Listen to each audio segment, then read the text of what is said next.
I'm going to show you how to pitch this thing to the seller. Here's the thing, right? The seller must be motivated.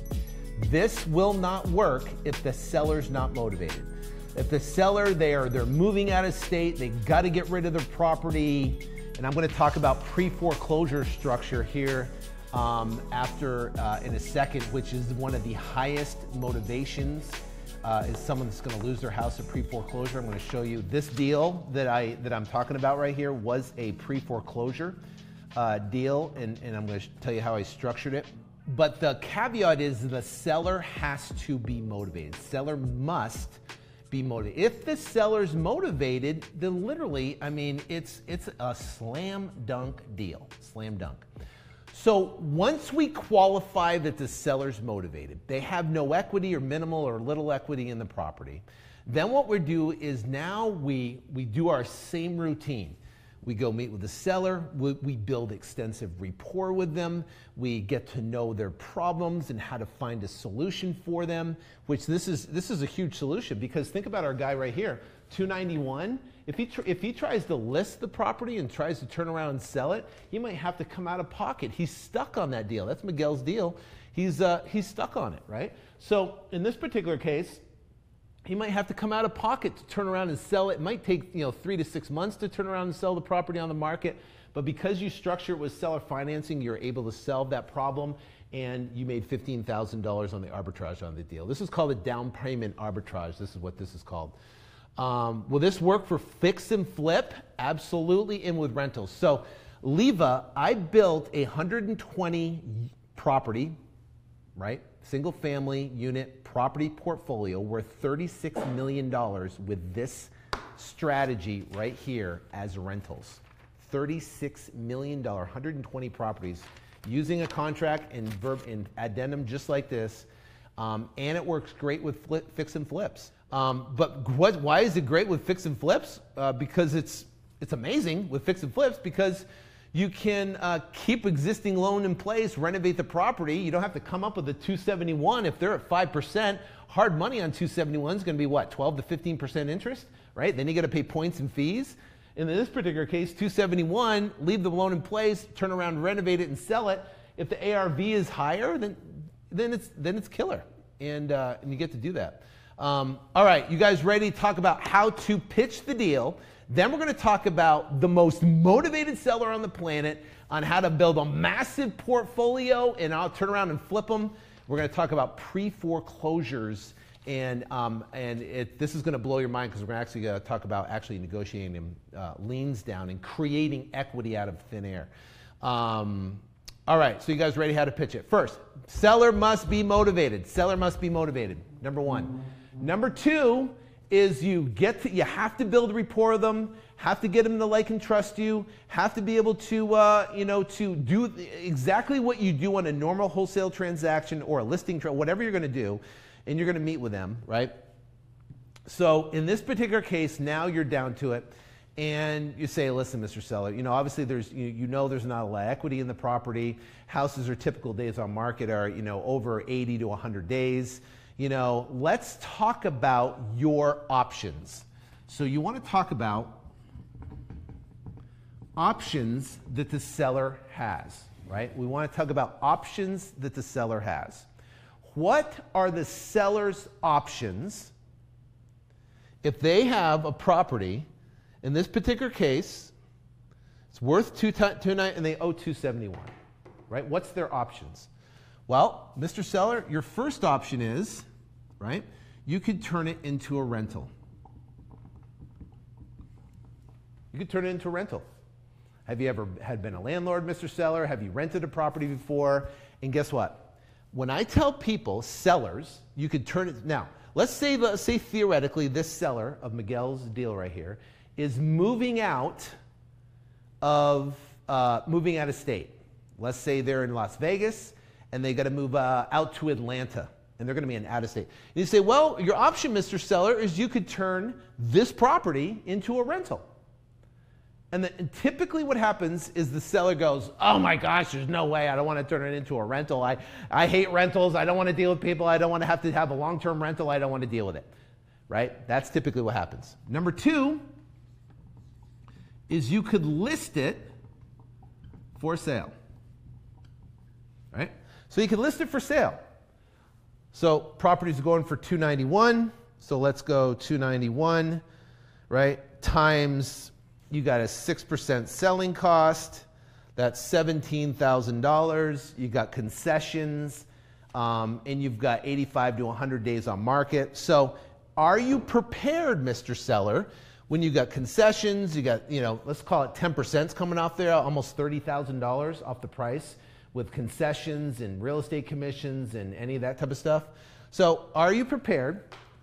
So let's say it does sell for $291, which it's probably not going to. People are going to offer less. Minus $29,000 is $262 of net to seller. So listen, Mr. Seller, you're going to get net $262 roughly, but you have a big problem, Mr. Seller. You owe $271. That is a total of $9,000. So let me ask you a question, Mr. Seller. Remember, you're giving the seller options. They've got to be motivated. Let me ask you a question, Mr. Seller. Are you prepared to come out of pocket, right? Are you prepared to come out of pocket for $9,000? Do you have $9,000 that you're willing to cut a check for to sell your house if it comes down to it? Guess what a seller does? Oh my gosh, I don't want to come out of pocket. I have $9,000 laying around. I'm not going to sell it. There's no way. I'm not going to do that. There's no way. Well, okay, Mr. Seller, what's our third option? A third option is you could do a voluntary foreclosure. You do a voluntary foreclosure. So basically, you let it foreclose. You walk away from the property. Now, you tell a seller this, they freak, right? You could turn it into a rental. I don't want to do that. You can list it for sale. I don't want to do that because I don't want to come out of pocket $9,000. You could turn around and you could do a voluntary foreclosure and walk away from the property. These are your options, Mr. Seller. Not that I suggest it. And they go, I don't want to ruin my credit. There's absolutely no way it will affect my job and that. I don't want to. And they freak out. Or, Mr. Seller, we could, and then do agreement for sale. We could leave your existing loan of $271,000 in place for 5 years. I could give you $3,000 at closing when we close it, and then we'll take over payments, or I have a group of investors that are looking for properties just like this that will take over the payments, and then guess what? You'll get $3,000. You get to sell your property. We get to take over the payments of the property, and then you get to you don't have to deal with the rental. You don't have to come out of pocket, and you don't have to worry about foreclosure. How does that sound, Mr. Seller? And guess what? They are going to land on 4 if they're motivated, right? And they're not going to want all the other options every single time. Every time. I mean, think about it. What would you want to do if you were in this situation? Every single time, right? Number 4, guess what? Well, hey, Mr. Seller, guess what? You don't have to go in foreclosure. You don't have to come out of pocket with $9,000. You don't have to turn it into a rental. How about we give you $3,000 and, right, we'll keep the existing loan in place for 5 years, and and we'll take over payments so you don't have to worry about it. Does that sound like it might be interesting to you? Yeah. So now let's talk about objections. They're going to go, well, what happens if you don't make payments on the property? Now, this is what I do, and I'm not saying that you have to do this. This is what I do, and this is what has happened, and it happens pretty rare. Remember, because you're selling this to an investor, they're putting $18,000 down. What if the buyer, your buyer, defaults? So what happens is that the seller's concern is, what happens if you stop making payments on my $271,000? What happens then? And you say, listen, Mr. Seller, you know what? If we have another buyer that comes in and an investor that purchases this property and they stop making payments, then guess what? You contact me. I'll step in and I will make the payments on the property and I'll find another person to take their place. But whatever the case may be, I'm your point of contact. I'm the one we're going to do business if anything happens. Now, you don't have to do that if you don't want to. That is your choice. Okay, that is your choice. So in this particular case, right, let's say theoretically you sell the property, you make a $15,000 assignment fee, right? And you turn around and your buyer stops making payments on the deal. The seller turns around and calls you and says, hey, this guy stopped making payments. I don't know what to do. Hey, don't worry, Mr. Seller. You make the payment on the property, let's call it $1,500 on the property or whatever, and you say, listen, right? You re-execute, right? You re-execute the contract with them because now this agreement for sale has gone away. Property reverts back to the seller. You re-execute the contract, same thing. You give them another $3,000. Now the property, the equity has probably gone up in the property, and then you turn around and you do it all over again. I have done a properties similar to this in a year, 3 times in a property in a year. And I've made $15,000 pops 3 times. And I've always come in, I've taken care of the seller, making sure they're taken care of. I turn around, I'll go over to the property, I make sure it's all cleaned up and everything, and I'll turn around and resell the property for $18,000 down. I'll make the $15,000, the seller gets the $3,000, they're happy, they're taken care of, they get an additional $3,000, I turn around and get $15,000. I did that 3 times in a property on a year. Buyer comes in, walks, I don't know why, this for some of the properties like cursed. But that's the only time it's ever happened. Majority of the time, that never happens. Buyer comes in, especially if there's a good a spread in the cash flow, and they put $18,000, $20,000 down or so. They're not going to walk away from the property, right? So this is how you pitch it. The biggest objection they're going to have, number one, is what if you walk away from the transaction, and that kind of eliminates that objection from the seller. Okay. Yeah, so Nancy's saying, what if the market goes down and your value goes down? Aren't you worried about the shortfall? That is potential. The market could go down. And it could go down, but as long as there's cash flow, usually if the market dips, cash flow goes up. What do you think of taking over the deal subject to assigning it? You can take it over and you can have it, and that's how I built a 120 unit portfolio. Okay, that's what I did. What happens if the default? What happens to the default amount that was in? Usually if it doesn't get paid, because it's going to a servicing company, there's a notice immediately, and then you can kind of step in, make that payment, and then turn around, contact the seller, and restructure the deal again. So what happens after 5 years? Corey asked, what happens after 5 years? Great question. What happens after 5 years? After 5 years, 3 things could happen. Right? Let me erase this right here. What happens after 5 years? After 5 years, what happens? 3 things. 1, you could sell the property. You can sell the property. So what happens after 5 years? This guy, if you assign it, guess what? The guy could sell the property. The investor could sell the property. Now, 5 years from now, let's say the thing is worth $420.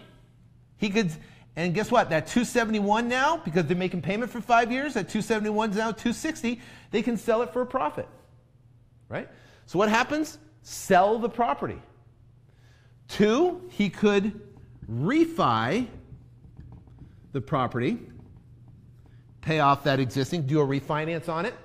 Or 3, he can pay cash, right? Get hard money on it, pay cash, pay off the $270. There's actually 4. You could renegotiate. So let's say you've been paying good for 5 years on the property, everything's going good. You could renegotiate with the seller and say, listen, seller, Mr. Seller, I know our 5 years is coming up. Would you mind for me to do another year, another 3 years, another 5 years? And you can easily renegotiate with the seller. Keep that existing loan in place as long as the person's been a good, making their payments on time, there've been no problem, been no issues, you can renegotiate. You can pay cash, pay that $271 off in cash, write a check for it, pay it off. You could refinance that property because now there's going to be equity. You can do it's called a rate and term refinance. You have payment history on the property for 5 years, you refinance it. Or you just turn around and list and sell the property before the 5-year term is up. So that's what happens after 5 years.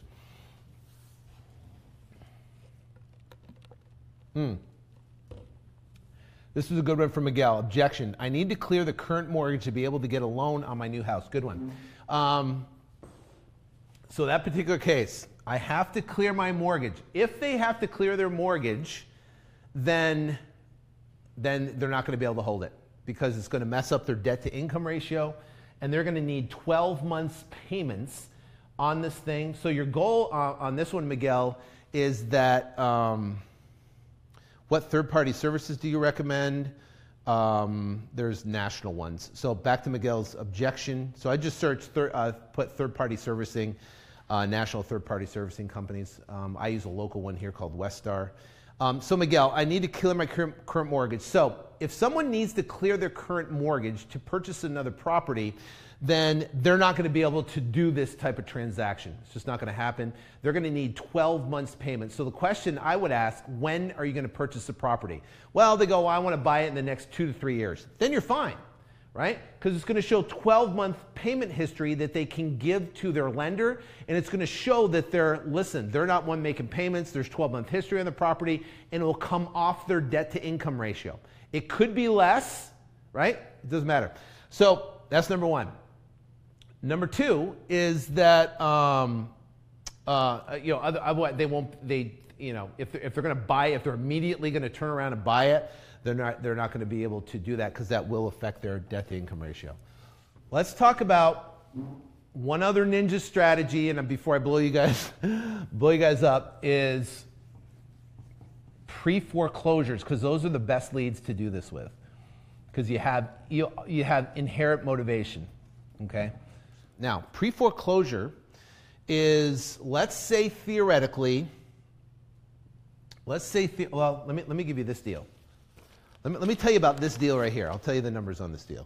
So this deal right here, the loan amount, and this is the pre-foreclosure, the loan amount, right? The loan amount was $158, right?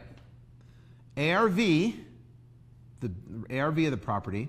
So ARV of the property was $250, or is $250. So that's $250, loan amount $158. Seller is in default, property's in foreclosure, right? So property's in foreclosure, and it's going to take, in this particular case, $15,000, which is the attorney fees and interest, back interest, to bring the loan current. $15,000 to bring it current. So here's how I structured this deal. Anyway, so here's this deal, and this is Tallgrass. This is a deal that we've recently closed. $158,000 loan, $250,000 ARV, $15,000, and seller's motivated, wants to get out of the deal. I'm done with the deal, got to deal with it, I just want to get out of it, I don't want to foreclosure my credit, I just want to get out of it. So what we did, I structured to pay them $3,000 at closing, and I structured to keep the $158,000 for 5 years. Okay? And I agreed to keep the loan current. So what I did was, in this particular case, I paid $15,000 to bring the $158,000 loan current. Payments on this, plus tax and insurance, is about $1,100 a month. That's plus tax and insurance. Rental, I could rent it for about $1,800 a month, right? So in this particular case, I paid $15,000 to bring the loan current. So now it's current. So now the mortgage balance is $158,000. I gave the seller $3,000 at closing, and now I have a $158,000 loan for 5 years. Payment's $1,100. I can rent it for $1,800. Okay. Go in, clean up the property, get the whole thing clean, and turn it into a cool little rental, or flip it if I want to flip it. The bottom line is now, with this property right now, after I pay the $15,000, give her the $3,000, let's call it $20 to make it easy. So after that's all done, well, guess what? $250, it's a great area. It's built in like 2013, minus $158. Well, look at that. I have $92,000 in equity in this deal. Right? After I pay this and I pay that, I got $92,000 in equity because the loan amount's $158, it's worth $250, and it's only going up. Guess what? Comps are going up like crazy. This thing in the next 5 years will be worth $350,000, or it could be whatever, but it's still going to cash flow. It could just stay right and stay $250. That's fine. If I wanted to turn around and sell it, I could sell it for $250 now if I wanted. The bottom line is I'd be able to get a great property here that is literally, I reinstated it $15,000 down. Okay. Now, if I wanted to turn around and sell it, I could flip the paper and I could say, hey, I want $30,000 down. Keep the $150 loan in place. There's still equity in the deal. There's still cash flow in the deal.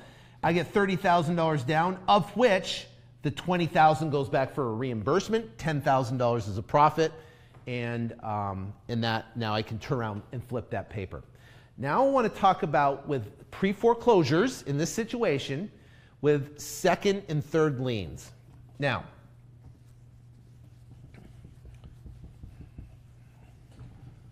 and how to structure these type of deals. You can structure. Now, let's say for an example, in this case, right, seller owes, in this particular, let's say $160,000. Seller owes $160,000, of which first mortgage is $100,000. Second mortgage, now pay attention to this because this is gold. This, and it's the last line, the number 4, and it says buyer agrees to pay, and here's the key word, settlements of all mortgages, liens, loans, loans, liens, judgments, late payments, and attorney fees. The key word is settlements, and this is number 4. This contract, what I used for that Tallgrass property, and the actual addendum. But it's key. You have to have that verbiage in there. So in this example, right, $160,000 loan. You get a first mortgage for $100,000, second mortgage of $60,000, and that was, say, a HELOC. They took out a HELOC loan and they turned around and bought a bunch of TVs, right? So now it's $160,000. Property is worth, let's say it's worth $175K ARV. There's $15,000 of equity, $100,000 first, and it's in foreclosure. It's in pre-foreclosure, and it goes to sale. What's this? April 18th. It goes to sale May 1. Let's say it goes to sale May 1st. A lead comes in. A lead comes in, right? You can do your marketing, you use RVM, you whatever. A lead comes in, boom. You turn around, you look at the lead. They owe $160,000. It's worth $175,000. You blow off the deal. This right here, and let's say it needs about $20K of work. It's pretty trashed. Looks pretty nasty. You walk away from this pre-foreclosure. Now, is the seller motivated? Yeah, seller's motivated. They got 2 weeks until the house goes to sale. They are motivated, right? They owe $170,000, they owe $160,000. No one can really help them because they don't know this. How can you structure a smoking deal? First off, what we do is this. We have to have the understanding that when the first mortgage goes to foreclosure, all junior liens get wiped out.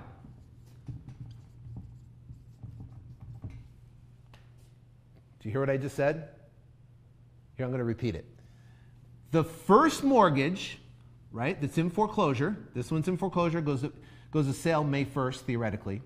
When this goes to sale, all junior liens, including the $60,000, gets wiped out. $0. None. So what does that mean? That means we can negotiate with this $60,000 and make them an offer for less. So we go back to the second mortgage, we call them up, and we say, listen, you're going to get nothing in 15 days or whatever. You're going to get nothing on the first. But I'm going to give you, right? I'm willing to give you, and you're going to do what's called a letter of intent that you're going to basically give to the second mortgage. I'm willing to pay you $10,000 for your $60,000 note. I talked to the seller. They just want to get rid of the property. They don't care. They just want to dump it. But to make the numbers work, the property's trashed. It needs thousands of dollars worth of work. I'll give you $10,000 for your $60,000 note. And you tell that to the second mortgage. Second mortgage says, okay, and they are going to send a payoff. They're going to send a payoff for $10,000. Now, what are you in the property for? You are now in the property for $110,000. The property's worth $175,000. You have $65,000 in equity, right? And you can turn around and you can sell that property. Let's say you sell it at 80% less repairs. 175 times 80% is 140 minus, let's say, $15,000 of repairs. You turn around and sell it for 125. So you wholesale the property on a deal that was dead for $125,000, and you make $15,000 on the deal.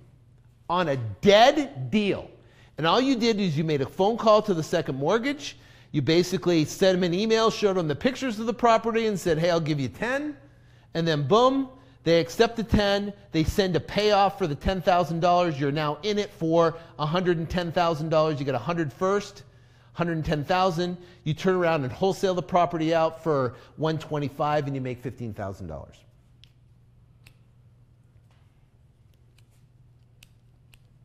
Huge. Now, what about, someone asked me, what about IRS liens? IRS sometimes takes a short pay. It just depends. You have to talk to the IRS agent for that, or the accountant actually can potentially do that.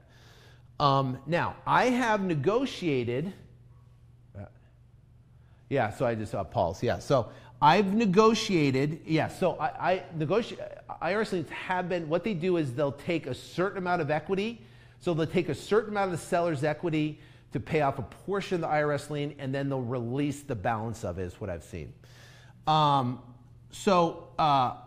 negotiated $80,000 second mortgages down to $3,000. Okay, start low. Start low. Yeah, so remember, if you want this, how do you know if there's a second mortgage on the property? First off, you want to ask them. A lot of people don't even ask. They go, oh, what do you owe on the property? They go, I owe $161, right? And you go, oh, I owe $161,000. No, it's worse than when you look at the comps real quick, 175, and you blow it off. Instead of asking the question to the seller, let me ask the question. Is that $160,000 a first mortgage, second mortgage, third mortgage?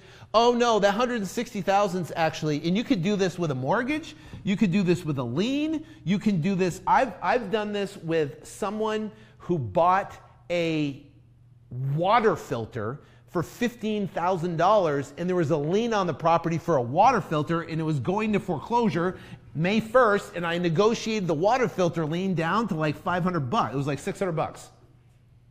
And I've done it where they had a pool lien on the property for $30,000. Negotiate. They're gonna get nothing. I negotiated it down.